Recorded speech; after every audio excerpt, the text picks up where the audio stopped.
Welcome to our channel guys. आज मराठीतलाच व्याकरणातला प्रकार म्हणजे आपण जे रस आहेत ते अभ्यासणार आहोत. तर रस म्हणजे चव किंवा रुची हे आपल्याला माहिती आहे. आपण गोड, कडू, आंबट, तिखट, तुरट, खारट असे 6 प्रकारचे रस अनुभवतो. त्याचप्रमाणे काव्याचा आस्वाद घेताना वेगवेगळे रस आपण अनुभवतो. त्यातील भावनांमुळे साधारणपणे 9 प्रकारचे रस आपल्याला दैनंदिन जीवनात आणि साहित्यात अनुभवायला मिळतात. आता ही जी रस ही संकल्पना आहे ती संस्कृत साहित्यातून आलेली आहे. ती शिकवताना प्रामुख्यानं कवितांची उदाहरणं ही आपल्याला दिली जातात. याचा अर्थ रस फक्त काव्यातच असतो असं नाही, तर तो सर्व प्रकारच्या साहित्यात असतो. तसंच कधीकधी या 9 रसांव्यतिरिक्त अनेक वेगवेगळ्या प्रकारच्या भावभावनाही असू शकतात. कोणत्याही साहित्यामध्ये एक किंवा अधिक रस असू शकतात. कवितेतील रस हा विशिष्ट शब्दात नसतो. उदाहरणार्थ कवितेत जर वीर हा शब्द आला म्हणजे त्या कवितेत वीर रस असेलच असं नाही. तसेच जर हुंदका हा जर शब्द आला तर मग तिथं करुण रस असेलच असं नाही. तर आता हे रस नक्की काय आहेत, त्याचे किती प्रकार आहेत, त्याच्या व्याख्या, त्याची उदाहरणं हे आपण आजच्या व्हिडिओत बघणार आहोत. तर रसाची व्याख्या अशी आहे: कविता, कथा, नाटक किंवा साहित्य वाचताना किंवा ऐकताना वाचकाच्या मनात जो विशिष्ट भाव निर्माण होतो त्याला रस असं म्हणायचं. सोप्या भाषेत सांगायचं झालं तर वाचताना किंवा ऐकताना जो भाव मनात निर्माण होतो तो म्हणजे रस. आता या मराठीमध्ये प्रमुख 9 रस आहेत. ते कोणकोणते? तर पहिला आहे शृंगार रस. आता या शृंगार रसामध्ये काय असतं तर प्रेम असतं, सौंदर्य असतं. प्रेमाबद्दल त्या काव्यामध्ये, त्या लिखाणामध्ये लिहिलेलं असतं.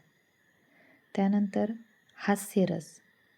हास्यरसामध्ये म्हणजे विनोद केलेले असतात ज्यामुळे आपल्याला हसू येईल असं लिखाण म्हणजे हास्यरस. त्यानंतर करुण रस. करुण रस म्हणजे ज्यामध्ये विरह आहे, अश्रू आहे, दुःख आहे, तो म्हणजे करुण रस. त्यानंतर रौद्र रस. क्रोध, राग ह्या गोष्टी त्यात दाखवलेल्या असतात, तो असतो रौद्र रस. त्यानंतर वीर रस.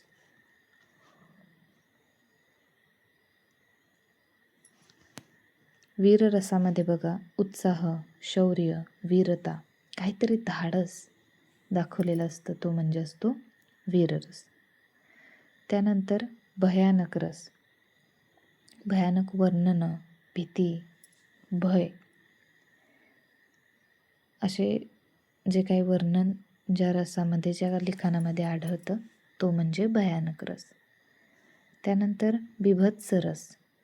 घृणा, किळस, जिथं ते म्हणजे तिरस्कार आपल्याला जागृत करणाऱ्या भावना येत असतील तर तो बिभत्स रस असतो.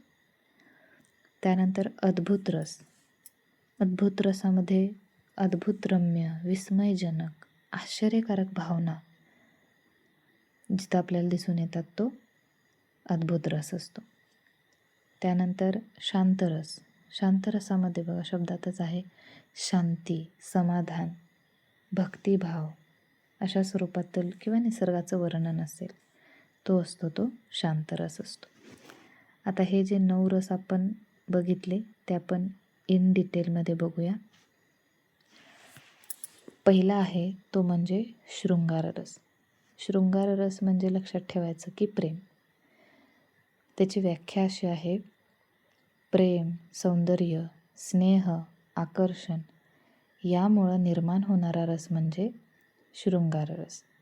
त्याची उदाहरणं आहेत की राधाकृष्णांचं प्रेम, नववधूचं सौंदर्य, फुलांनी सजलेली बाग, प्रियकर प्रेयसीची भेट, चांदण्यात फेरफटका, फुलांचा सुगंध, मोराचा नृत्याविष्कार, सुंदर निसर्ग, आईचं प्रेम, पती पत्नीतील प्रेम, याला म्हणायचं शृंगार रस. म्हणजे ज्या लिखाणामध्ये स्त्री पुरुषांना एकमेकांविषयी वाटणाऱ्या आकर्षणाचं, प्रेमाचं, भेटीची तळमळ, विरह किंवा व्याकुळ झालेलं मन ज्या लिखाणामध्ये मांडलेला आहे तो असतो शृंगार रस. त्यानंतर आहे दुसरा म्हणजे हास्यरस. हास्यरसामध्ये त्याची व्याख्या काय आहे तर हास्य किंवा विनोदामुळे निर्माण होणारा रस. तर याची 10 उदाहरणे आहेत. ती आहेत विदूषकाचं विनोद, मित्रांच्या गमती जमती, मजेदार नक्कल, लहान मुलांचे बोलणे, विनोदी नाटक, हास्य कविता, चतुर उत्तरं, गमतीशीर प्रसंग, विनोद अभिनय, मजेदार गोष्ट. तर म्हणजे ही विसंगती, विडंबन, असंबंध ज्या गोष्टी आहेत, घटना आहेत, चेष्टा, मस्करी, ज्यामधून आपल्याला हसू येईल, आनंद होईल, तो म्हणजे कोणता असतो तर हास्यरस असतो. त्यानंतर तिसरा आहे तो म्हणजे करुण रस. शोक, दुःख, वियोग, दैन्य, क्लेशदायक ज्या घटना आहेत यामुळे निर्माण होणारा रस म्हणजे करुण रस. त्याची उदाहरणं जसं पालकांचा मृत्यू असेल, सैनिकांचं बलिदान असेल, दुष्काळातील शेतकरी असेल, अनाथ मुलाचं जीवन असेल, विरहातील वेदना असतील, पूरग्रस्तांची अवस्था, गरिबांचे दुःख, अपघातातील हानी असेल, आजारी व्यक्तीची वेदना, भुकेल्या मुलाचा आक्रोश, अशा इत्यादी ज्या गोष्टी आहेत ज्यामध्ये आपल्याला अशी तळमळ कुणाबद्दल तरी वाटू शकते, ती म्हणजे काय तर करुण रस. चौथा आहे तो रौद्र रस. रौद्र म्हणजे राग येणारा, ज्यातून आपल्याला राग येतो. क्रोधामुळे निर्माण होणारा रस म्हणजे रौद्र रस असतो. जसं की शिवाजी महाराजांचा शत्रूंवर प्रहार, एक हा रौद्र रूप आहे शिवाजी महाराजांचं.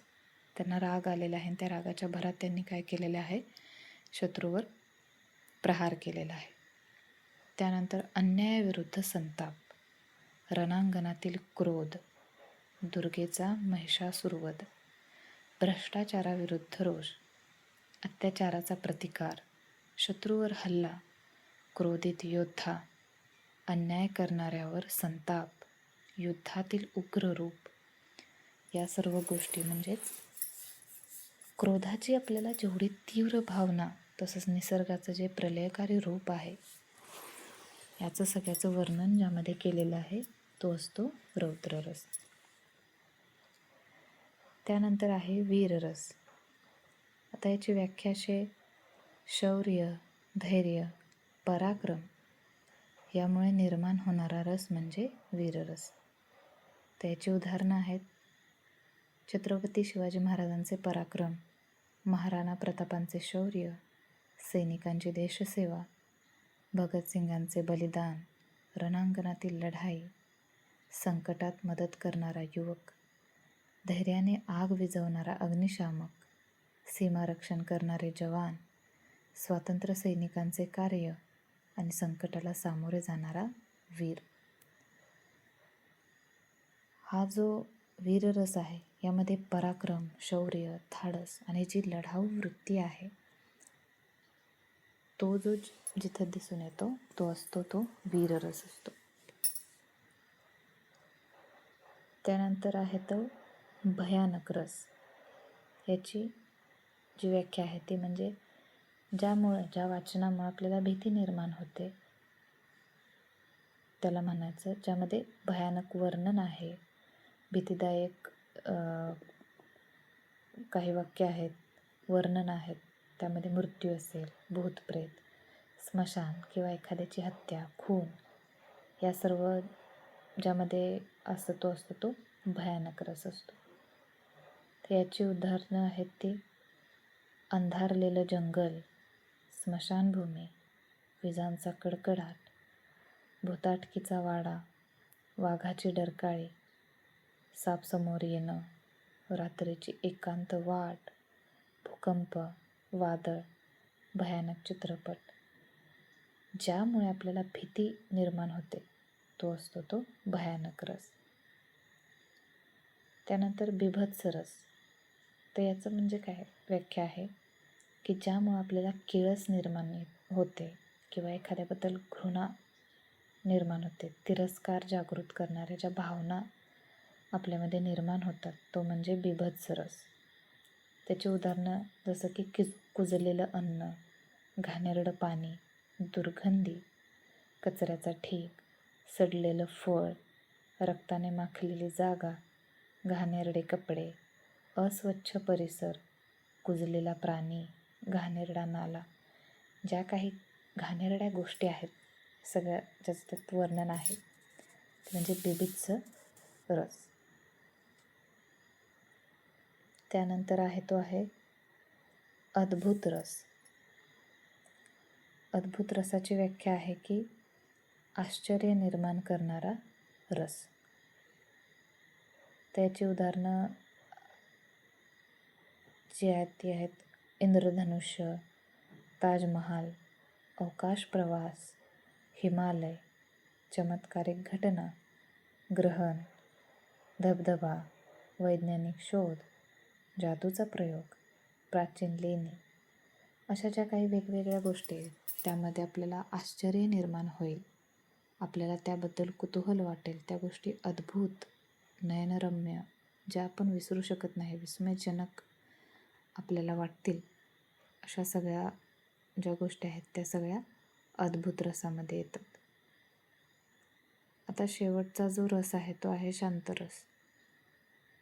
त्याची व्याख्या आहे मनाला शांती, समाधान, वैराग्य देणारा रस म्हणजे शांतरस. त्याची उदाहरणं आहेत ध्यानधारणा, बुद्धांचे उपदेश, संत तुकारामांचे अभंग, शांत नदी किनारा, मंदिरातील वातावरण, योग साधना, पहाटेचा निसर्ग, समाधिस्थ संत, प्रार्थना, मनशांतीचा अनुभव. याबद्दल याच्याशी रिलेटेड जी काही वर्णनं असतील ज्यामुळे आपल्या मनाला शांतता लाभते, समाधान लाभतं, वैराग्य देणारा एक भावना आपल्यामध्ये निर्माण होते, तो असतो तो शांतरस असतो. अशा पद्धतीनं आपण जे मराठी व्याकरणातले 9 रसप्रकार आहेत ते आपण बघितलेले आहेत. तर हे रस लक्षात ठेवणं खूप सोपं आहे आणि MPSCला तसंच 9वी 10वीच्या एक्झाम्सला सुद्धा आपल्याला व्याकरणामध्ये यावर प्रश्न विचारले जाऊ शकतात. तर पुन्हा एकदा आपण थोडंसं रिवाईज करूया की हे रस कसे लक्षात ठेवायचे. पहिला आहे तो शृंगार रस. यामध्ये प्रेम सौंदर्य आपल्याला दिसून येतं. त्याच्यानंतर हास्यरसामध्ये हसू, विनोद, काही जोक असतील, गमती जमती असतील ते यामध्ये असतं. त्यानंतर करुण रस आहे, त्यामध्ये दुःख, अश्रू, विरह या गोष्टी त्यामध्ये मांडलेल्या असतात. त्यानंतर रौद्र रस आहे, तो म्हणजे क्रोध, राग त्यामध्ये आपल्याला दिसून येतो. वीररस आहे तो उत्साह, शौर्य, म्हणजे जे वाचल्यानंतर आपल्यामध्ये एकदम लक्कन वीज चमकली जाते, आपलं रक्त सळसळू लागतं, काहीतरी करायची उर्मी आपल्यामध्ये येते, उत्साह निर्माण होतो, तो म्हणजे वीररस. त्यानंतर आहे तो भयानक रस. यामध्ये आपल्याला भीतीजनक वातावरण निर्माण होणं, भय वाटणं, भीती वाटणं ते भयानक रसामध्ये येतं. त्यानंतर बीभत्स रस.